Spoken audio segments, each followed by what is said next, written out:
Angel broking లో demat account open చేసి trade చేసి 10 షేర్లు బోనస్ గా పొందండి. జస్ట్ సైన్ అప్ అయితే చాలు. మీ ఫోన్ నంబర్ ఎంటర్ చేసి ఓటీపీ ఎంటర్ చేయండి. ఆ తర్వాత పాన్ కార్డ్, ఆధార్ కార్డ్, అలాగే బ్యాంక్ స్టేట్మెంట్ కూడా అప్లోడ్ చేయండి. ఆ తర్వాత ఓ సెల్ఫీ, ఓ ఈ-సైన్ చేస్తే చాలు. మీ అకౌంట్ 24 గంటల్లో యాక్టివేట్ అయ్యాక మా నంబర్ కి యాక్టివేట్ అని వాట్సాప్ చేయాలి. ఆ తర్వాత మీ డిమాట్ అకౌంట్ లో మేము చెప్పిన 10 బ్యాంకింగ్ షేర్స్ బై చేసి స్క్రీన్ షాట్ పెడితే చాలు. ఆ అమౌంట్ మీకు యూపీఐ ద్వారా పంపిస్తాము. అంటే మీకు 10 షేర్లు బోనస్ గా వచ్చినట్టే. ఆ తర్వాత మీరు ఆ షేర్స్ ని సెల్ చేసుకుంటారో ఇన్వెస్ట్ చేసుకుంటారో మీ ఇష్టం. డిస్క్రిప్షన్ లో ఉన్న లింక్ ద్వారా మాత్రమే మీకు ఈ బోనస్ షేర్లు వస్తాయన్నది మాత్రం గుర్తుపెట్టుకోండి. తన కూతురును చంపిన వాడిని, వాడి కుటుంబాన్ని మొత్తం లేపేయాలి అనుకున్నాడు ఆ తండ్రి. తన కూతురును చంపిన వాళ్ళు సంతోషంగా తన కళ్ళ ముందే తిరుగుతుంటే తట్టుకోలేకపోయాడు. సరిగ్గా ఏడాది తర్వాత తన పగలో కొంత భాగం తీర్చుకున్నాడు. ఎందుకంటే ఇంకా మిగిలే ఉందని చెప్పి మరీ జైలుకెళ్లాడు నిందితుడు వెంకటేష్. కర్ణాటకలోని మాండ్యా జిల్లా మాణిక్యనహళ్లికి చెందింది దీపిక. ఈమె టీచర్ గా పనిచేస్తుంది. రీల్స్ కూడా చేసేది దీపిక. అయితే ఆమె రీల్స్ కు స్థానికంగా ఉండే నితీష్ అనే యువకుడు లైకులు కొట్టేవాడు. అక్క అక్క అంటూ కమెంట్స్ పెట్టేవాడు. ఇద్దరిదే ఒకే గ్రామం కావడంతో ఇంటికి వచ్చి అక్క అనేవాడు నితీష్. ఇద్దరు కలిసి రీల్స్ కూడా చేశారు. కానీ అతని మనసులో మాత్రం ఆమెను అనుభవించాలనే కోరికుంది. క్లోజ్ అయ్యాక ఆమెకు విషయం చెప్పాడు. నువ్వు అందంగా ఉంటావు, నువ్వంటే నాకు ఇష్టమన్నాడు.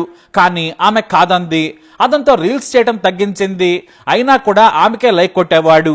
అయితే తన గ్రామం నుంచి మండల కేంద్రంలో ఉన్న స్కూల్ కు రోజు స్కూటీ మీద వెళ్ళొచ్చేది దీపిక.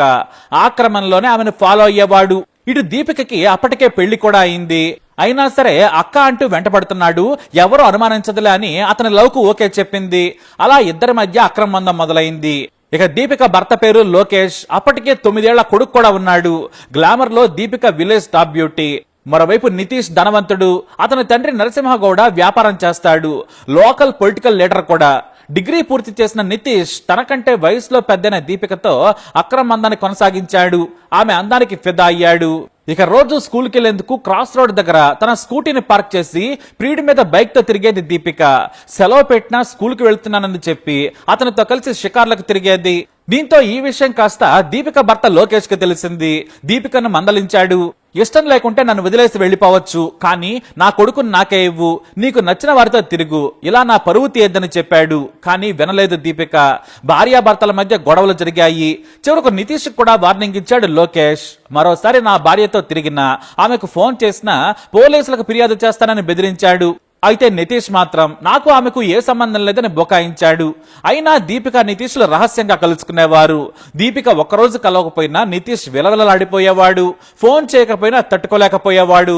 ఆమె ఇంటి ముందు పచార్లు కొట్టేవాడు. ఆమె చూపు కోసం పరితపించేవాడు. దీపిక కూడా నితీష్ ని కలవడానికి ప్రయత్నించేది. భర్త మాట వినకపోవడంతో కుటుంబ సభ్యుల ముందు పంచాయతీ పెట్టాడు భర్త. చివరకు పరువు పోతుందని అందరూ తిట్టడంతో దీపిక ఇక తాను బుద్ధిగా ఉంటానని చెప్పింది. అంతే, నితీష్ ను దూరం పెట్టేసింది. నితీష్ నంబర్ ను బ్లాక్ కూడా చేసింది. రీల్స్ తగ్గించేసింది. తన పని తాను చూసుకుంటూ ఉండేది. అయితే బైక్ మీద వెళుతుంటే ఫాలో అయ్యేవాడు నితీష్. మాట్లాడేందుకు ప్రయత్నించేవాడు. అయినా సరే దీపిక వద్దని చెప్పింది. మనం కలుసుకుంటే మా ఇంట్లో గొడవలు జరుగుతున్నాయి, వద్దు అని చెప్పేసింది. అలా నితీష్ కూడా మెల్లిగా దూరమయ్యాడు. ఆమెను మాత్రం మార్చలేకపోయాడు. ఏదో ఒక సమయంలో ఆమె కంటపడేందుకు దారిలో నిల్చునేవాడు. ఇలా వ్యవహారం సాగుతూ ఉంది. అయితే తనను పూర్తిగా దూరం పెట్టిన తర్వాత సైకోలా మారిపోయాడు నితీష్. జనవరి 19, 2024న తన పుట్టినరోజు ఉంది. కొండ దగ్గరకు రావాలని బ్రతిమలాడాడు. సరేలేని సరేనంది దీపిక. అంతకు ముందు రోజే ప్రియుడి కోసం కొత్త చొక్కా కూడా కొంది. దాన్ని గిఫ్ట్ గా ఇవ్వాలనుకుంది. ఇంట్లో మాత్రం స్కూల్కి వెళ్తున్నానని చెప్పి స్కూల్కే వెళ్ళింది. కానీ స్కూల్ ప్రిన్సిపల్ అనుమతితో తొందరగా బయటకు వచ్చింది. ఎందుకంటే ప్రియుడిని కలుసుకోవాలని. తన స్కూటీ మీదే మేలుకొట్టే కొండ దగ్గరకు వెళ్ళింది. అక్కడ ఓ గుడి ఉంది. ఆ గుడి దగ్గర పెద్దగా జనం లేరు. అక్కడ ఇద్దరు కాసేపు మాట్లాడుకున్నారు. తాను తెచ్చిన చొక్కాను ప్రియుడికిచ్చింది దీపిక. కానీ చివరకు తన మనసులోని మాటను బయట పెట్టాడు. తనతో గడపాలని బలవంతం చేశాడు. కానీ ఆమె ఒప్పుకోలేదు. చాలా రోజులైంది. ఇక్కడే కోరిక తీర్చాలని కోరాడు. కానీ దీపిక వద్దని, వెళ్లిపోతానని చెప్పింది. ఆమె మీద బలాత్కారం చేయబోయాడు. అడ్డుకుంది, తిట్టింది. దీంతో కోపంలో ఆమెను గొంతు నిలిమి చంపేశాడు నితీష్. ఆ తర్వాత అక్కడే గొయ్యి తీసి పూడ్చిపెట్టాడు. హత్య తర్వాత ఏమీ తెలియనట్టే ఇంటికెళ్లి స్నానం చేసి గ్రామంలోని సెంటర్కు చేరుకుని కబుర్లు చెప్పాడు. ఇక స్కూల్కి వెళ్లిన దీపిక ఇంటికి రాకపోవడంతో భర్త స్కూల్ కి కాల్ చేశాడు. అయితే ఈ రోజు ఆమె స్కూల్ నుంచి ఎర్లీగా వెళ్లిపోయిందని చెప్పారు. చాలా మంది కూడా గ్రామంలో స్కూటీ మీద దీపిక వెళ్తుంటే చూశామన్నారు. వెంటనే భర్త పోలీసులకు ఫిర్యాదు చేశాడు. గ్రామస్తులు కొంతమంది కొండ దగ్గర దీపిక స్కూటీ కనిపించడంతో పోలీసులకు సమాచారం ఇచ్చారు. అక్కడే కొత్తగా తవ్వినట్లు ఉన్న ఓ ప్లేస్ కూడా కనిపించింది. ఇక పోలీసులు తవ్వి చూడగా దీపిక మృతదేహం బయటపడింది. దీంతో పోలీసులు విచారణ చేయగా నితీష్ పేరు బయటకు వచ్చింది. ఇటు రాజకీయ పలుకుబడితో కేసును తారుమారు చేసే ప్రయత్నం చేశాడు వాళ్ళ తండ్రి. కానీ దేశవ్యాప్తంగా దీపిక కేసు ఓ సంచలనం సృష్టించింది. ఇటు కర్ణాటకలో కూడా వైరల్ గా మారింది. దీంతో నాయకులు, పోలీసులు ఈ కేసులో హంతకుడిని కఠినంగా శిక్షించాలని విచారణాధికారులను కోరారు. మరోవైపు హత్య తర్వాత నితీష్ పారిపోయాడు. కానీ చివరకు పోలీసులకు చిక్కాడు. దీంతో నితీష్ ను తమదైన శైలిలో విచారణ చేయగా తానే హత్య చేశానని ఒప్పుకున్నాడు. కానీ కోర్టులో మాత్రం నాకు దీపికకు అక్రమందం ఉన్నది వాస్తవమే, కానీ నేను హత్య చేయలేదు, ఆ రోజు అసలు నేను గ్రామంలోనే లేనని చెప్పాడు. కానీ పోలీసులు సైంటిఫిక్ ఆధారాలను కోర్టులో ప్రవేశపెట్టారు.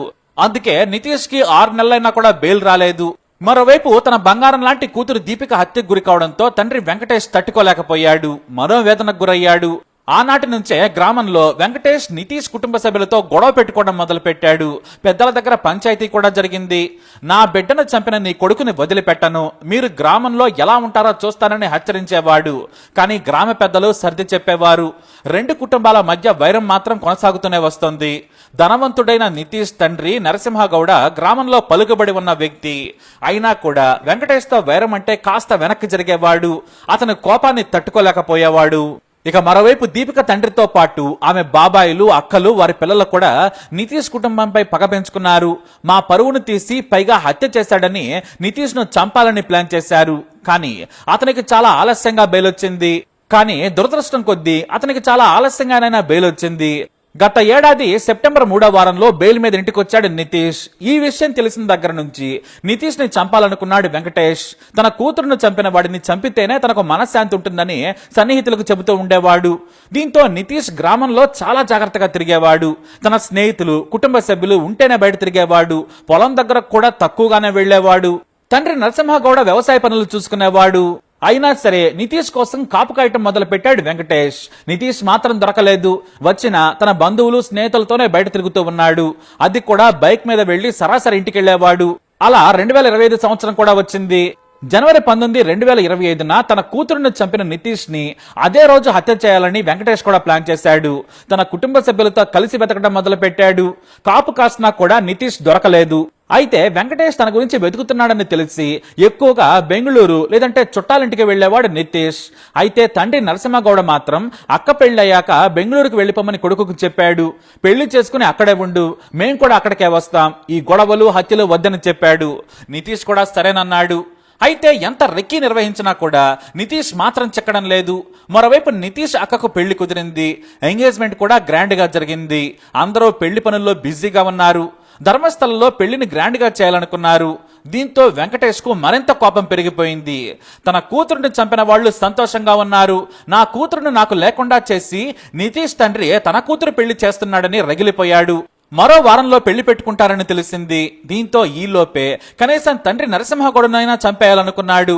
నాకు కలిగిన బాధ వారి కుటుంబానికి తెలియాలి, నితీష్ కు వారి బంధువులకు తెలియాలి, వాడి కూతురు కూడా సంతోషంగా ఉండొద్దనుకున్నాడు. దీంతో రోజు గ్రామ సెంటర్లో కాపు కాసేవాడు దీపిక తండ్రి వెంకటేష్. అయితే ఉదయం 8 గంటల ప్రాంతంలో అక్కడే ఉన్న టీ స్టాల్కి వచ్చేవాడు నితీష్ తండ్రి. అలానే మే 7 ఉదయం 7 గంటలకు తన ఇంట్లో కాఫీ తాగాడు నరసింహగౌడ. అతనికి తెలియదు వెంకటేష్ తనను చంపేందుకు ప్లాన్ చేస్తున్నాడని. ఎప్పటి మాదిరిగానే 8 గంటలకు టీ స్టాల్ దగ్గరకు వచ్చాడు.